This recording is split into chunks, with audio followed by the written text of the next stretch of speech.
try to break it down a little bit for you if I can.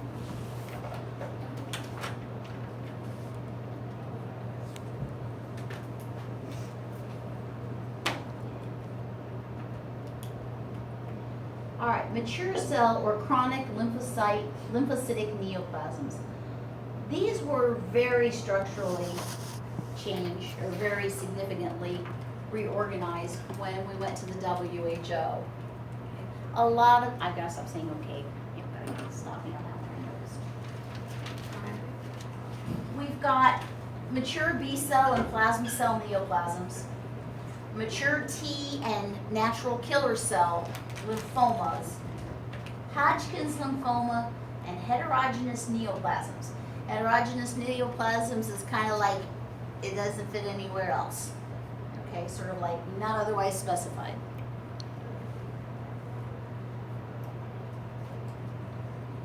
Pretty much these lymphocytic neoplasms, the mature B cell and plasma cell neoplasms are going to be our most common amongst these. This is just the list of them. We're going to go through each one kind of individually. Some of these you're actually going to see again in some other classes because there's a lot of chemistry results and things that come up that are significant to some of these. That's the anatomy of a lymph node. Yay, hooray, hurrah. Why do I give you this? Because things like mantle cell lymphoma, it comes from the mantle. So this way you can find where they are. Will I test you at all on the anatomy of a lymph node? No, I will not. Okay. Other than which part of the lymph node does mantle cell lymphoma come from? The mantle though. Okay, so do not spend much time on this, but I did want you to just kind of look at the different, there's very, very definitive areas of this, and based on where it's coming from, that's partially where we're going to diagnose and how we're going to differentiate these lymphomas. And you've got to remember when we're differentiating these disease states, the main reason we're differentiating them is we treat different disease states differently. Different therapeutic agents are more effective depending on which type of cell we're working with. By far the most common type of leukemia out there, and we used to have these were two different things. Now they've kind of put them together, and it just depends on where does it arise from. CLL stands for chronic lymphocytic leukemia, and SLL is small cell lymphoma. Okay, small cell lymphocytic lymphoma. Basically, we're going to see this occurring in older patients. It's an extremely insidious disease, which means you probably can have it for a very long time before anybody ever notices. A friend of mine, her husband passed away from this a few years ago, and she said when she goes back and looks at his CBCs prior to the diagnosis, there is a slow, gradual increase in his lymphocyte percent over the years. So at what point it went from being just a lymphocytosis to being leukemia, it's not like a poof magical overnight. Why did the doctors miss it? Because it was just a slight lymphocytosis to begin with. So until it really starts to progress, you don't pick it up. It does affect men more than women. Again, it's not sex linked in any way, it's just a statistical variant.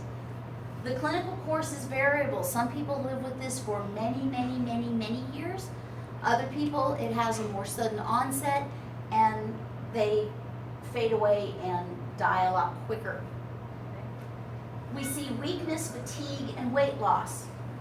Those are such non-specific symptoms that it really is kind of hard to diagnose this. You're going to see lymphadenopathy and hepatosplenomegaly. Huh?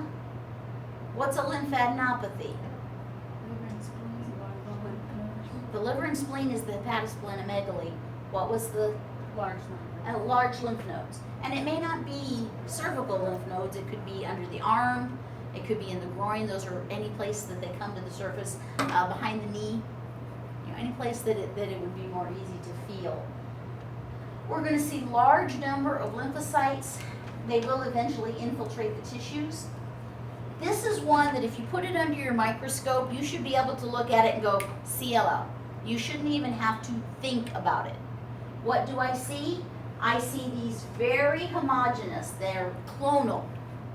These are all clones. The attack of the clones. These are not individually, grown up.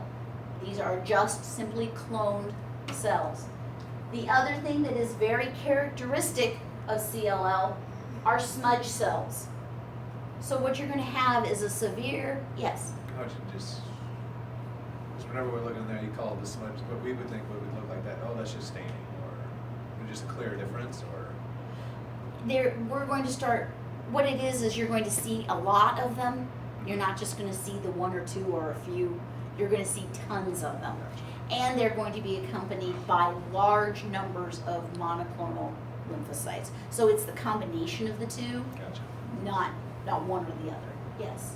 What did CLL and SSL stand for? CLL stands for chronic lymphocytic leukemia, and SLL stands for small lymphocytic lymphoma.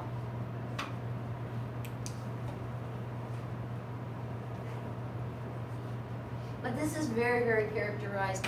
You'll see white counts, although with treatment we don't see it quite as much as we used to. I know I sound old again. But you would see patients with CLL who would come in with white counts of 700,000 or 800,000. They looked more like red counts. And they were massive.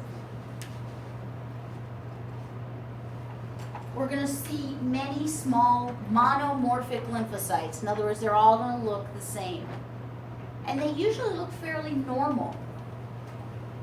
There'll be some variation just because cloning isn't perfect. But for the most part, they're all going to look fairly normal. They're going to be small, scant cytoplasm, dark chromatin, very dense, and about the size of red cells. We may see some immature, or as the disease progresses, we might start seeing larger, more irregular cells, because when you make a copy, and then you make a copy of the copy, and a copy of the copy of the copy, after you've done that for a while, your copies start getting smudgy and kind of weird. That's kind of the same thing that happens here. It may be associated with autoimmune diseases. I don't have much more information on it than that. Basically, what this a lot of times looks like is it looks like the lymphocytes just sort of run amok. Okay, they started multiplying and they just couldn't stop. So whether that is instigated by autoimmune disease or by viral infection or by some other mechanism, I don't have the research to give to you. I don't know for sure. Yes? What is the del in front of the 13q? Delete. It's a deletion of 13q. And the other one is deletion of 11q and 17q. I will not ask you those cytogenetics. If you've got lots of time before the boards and you know everything already, then you can go back and study all those cytogenetics and you'll just zip through the boards like they were nothing. Unless you're a pathologist, most techs don't have any clue on the cytogenetics. We get a report back that says, here's what it is, and then they tell us what it means. So unless you're working in a cytogenetics lab, 90% of techs, 99% of techs, even hematologists, aren't really going to be familiar with a lot of the cytogenetics except the big ones. Immunophenotyping, we are going to see CD5 because these are B cells. These are B cells. We can actually put it into two different categories. The first is the pre-germinal center B cells, and the second is post-germinal center B cells. Again, where in the lymph node does this arise? Okay, or where did those lymph cells come from? The difference between the two is CD38.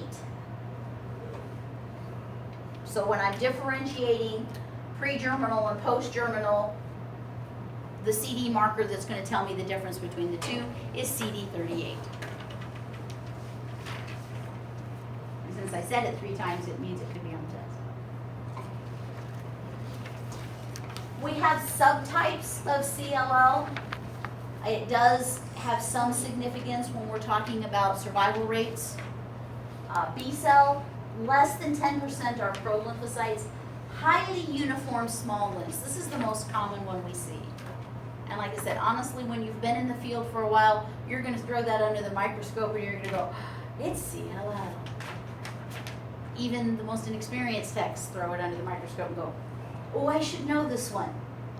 Okay, it's very, very morphologically unique. Pro-lymphocytic leukemia, well, basically we're gonna have pro-lymphs instead of lymphocytes. How am I gonna tell that? By CD typing. Pro-lymphocytes have a slightly less dense nucleus, although honestly, it's not that apparent, and they often have nucleoli, but how am I truly going to tell the pro-lymphocytes is I'm going to do CD markers. We're going to put some sort of statement that says the cells are atypical or immature, and then we're going to send it to the pathologist and let him make his money. Okay. A mixed cell means I've got some pro-lymphocytes and some not. And the mixed B cell CLL, that's when it's starting to progress to the end, or you start with this, we're going to have variable larger lymphocytes. That's when they're not going to be those nice, pretty little clonal looking. They're going to be larger, they're going to be a little bit more atypical. They're not going to be as nice and compact. Do you have a question?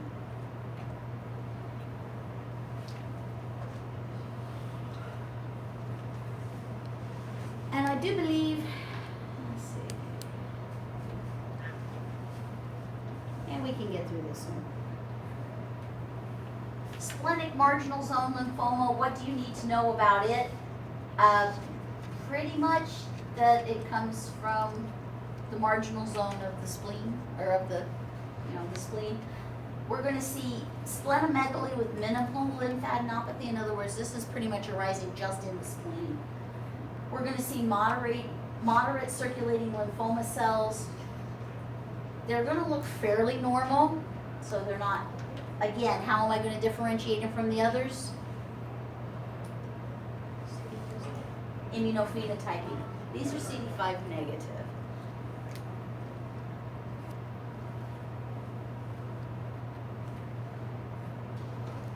Hairy cell, HCL. I actually have quite a few slides, and the reason it's called hairy cell is because they look like they have little hairs growing off of them. You want to be very careful not to overcall, okay, but you want to make sure that if you've got a lot of those kind of funky looking cells, they're going to be small, they're going to be round, very condensed nucleus, but they're going to have these sort of characteristic extrusions from the cytoplasm. The biggest thing that we see here, these things infiltrate the marrow and just grow so much and impact so much that when you go to do that bone marrow and you go to pull back out on the aspirate, you get nothing. They call it a dry tap. But then when you do the core and you take out the little round piece and you slice it up, what you see is it's just literally solid, packed with those little hairy cells.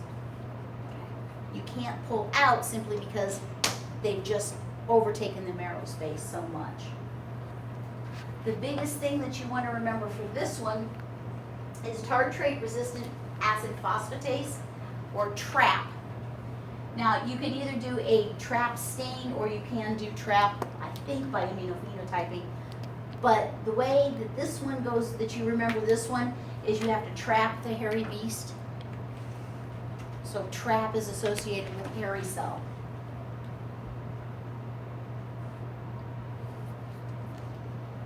The last one we're going to talk about today are the immunosecretories.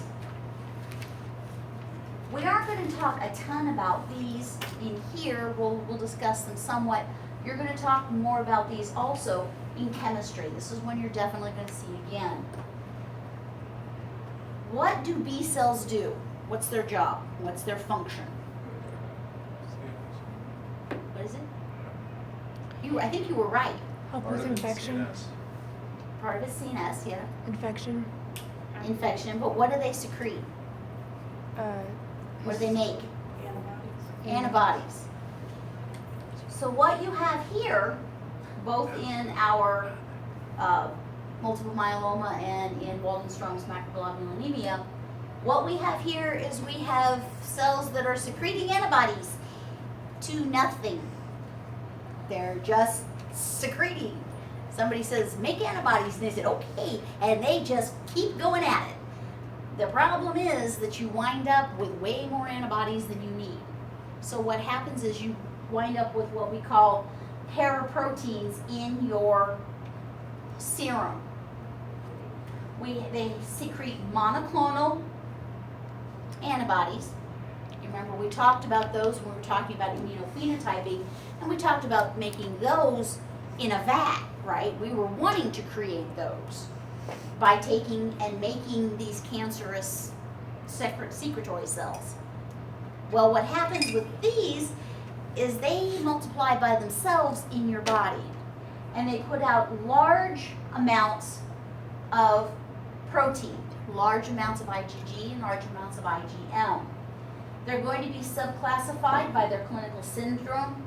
Basically, many of them have no clinical symptoms whatsoever until they really progress a long way along.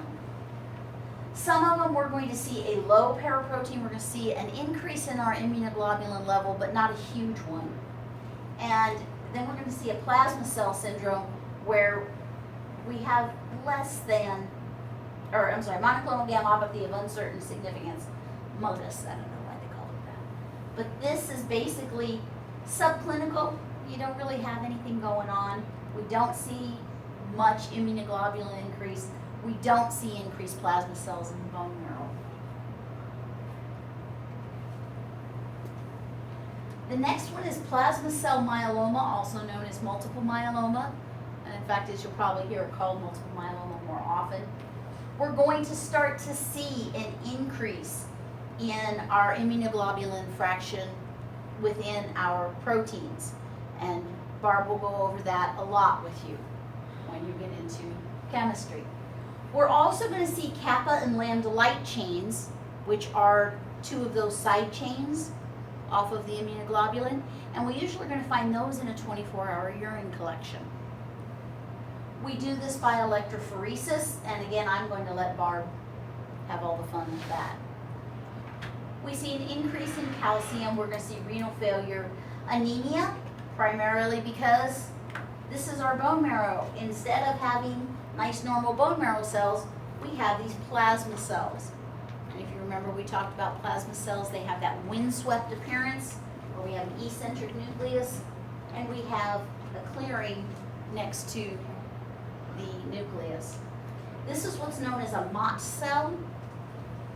This is what happens when those proteins start forming. They form globules within the cytoplasm of the plasma cell, and that's what turns it into a Mott cell. The other characteristic of multiple myeloma is actually something they're going to find radiologically, and unfortunately I wish definition was a little better here, but we got holes. You should not, your skull should not look like a sieve. That's not normal. Okay? So there are many people who will find that they have multiple myeloma only because they had an x-ray and they see these holes or these lesions within the bones. A lot of times a patient will be diagnosed because they come in with a broken bone, because their bones become more fragile as the plasma cells infiltrate. In many cases, these infiltrates will be subclinical. In other words, they'll really progress a long way before we start to see symptoms or anything outside of the bone marrow. You only find them by accident, okay, in correlation with something else going on. And I think that is enough for today. We'll hit the normal ones tomorrow.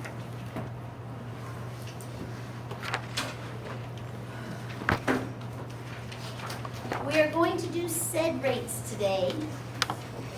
And if you go to the last PowerPoints that I have in there, remember I told you I have all of the information on the different lab tests.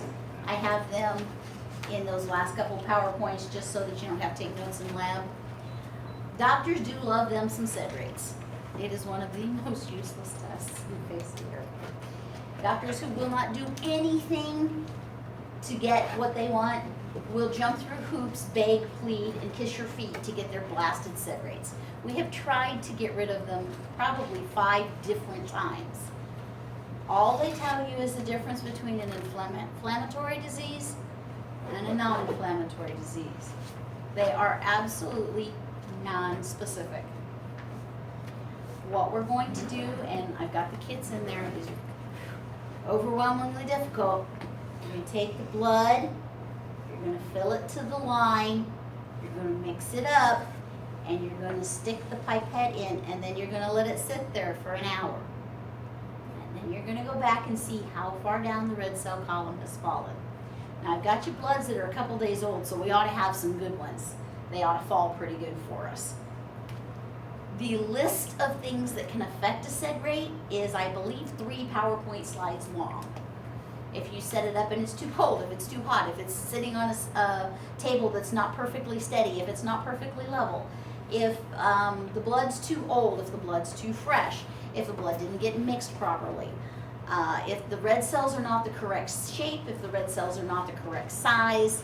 I mean, literally the list of the things that can screw it up is massive. Okay, so it's not a very specific test. It's not a very good test. It's not a very precise test. And in fact, as the last 3 analyzers that we've gotten for sed rates, we never could get the correlations to really look good, but frankly we didn't care, so we just went on anyway. Basically, you have to let it sit for exactly an hour. You can't read it at 30 minutes, multiply by 2, no matter how often the doctors try to ask you to do so. We have a mini vest, which is an instrument that they figured out that if you set it at a certain angle or whatever and read it, you can get a 60-minute sed rate in 20 minutes. Frankly, we don't give a damn. It's a crappy test. But doctors want them, we're going to do them. The big key to them is they do tell us the difference between inflammatory disease and non-inflammatory. So they'll tell us the difference between a heart attack and angina. Personally, I'd rather have a cardiac marker that tells me 100% whether I had a heart attack or not, rather than relying on a sed rate. The one good thing, there is an upside to them. They are a simple test, and they can be done in a doctor's office, and a lot of times what they can do with that is perform the test, then that tells them, do I need to start looking at ANAs and inflammatory causes of like arthritis, especially arthritis is one of the big ones, or do I need to send them for x-rays and look for more osteo or age-related type arthritis? So it does have some benefit to it, but it's not huge. I need to take a picture of the one we have at work now. It's cool. You push the button and the little wheel spins and you stick the little thing in there and it spins it around and it spits out a number in like 5 minutes. It's not a great test. The normal ranges vary not only by sex but by age. Males under the age of 50 are 0 to 20. Females over the age of, I have to look at your normal range sheet, it's on there. My brain is too tired to do this today. But basically, old women have the highest ones, young guys got the lowest ones. So old guys and young women have the same. Okay.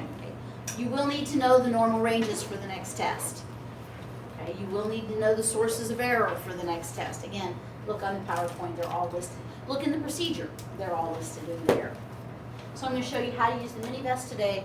I'm going to show you how to do a manual sed rate, and I want you to do a couple of slides. Maybe try to get through 1 or 2. How would you feel about ending lab about 11 o'clock? And yes, yeah, okay. No, stopping at 11 and doing cell review instead of doing cell review tomorrow, because I've got Melissa here tomorrow when you guys are all doing your first diffs so that we can come around and help you all. And I'd rather do cell review when she's not there because I can do that by myself whereas I would rather be much more active and have both of us available to you guys the first couple days of diffs. The slides will look significantly nicer. The cells will be significantly more correct color. At least I hope. I have to look at these names I know. All right. Okay. I'll see you in lab in my 10 o'clock.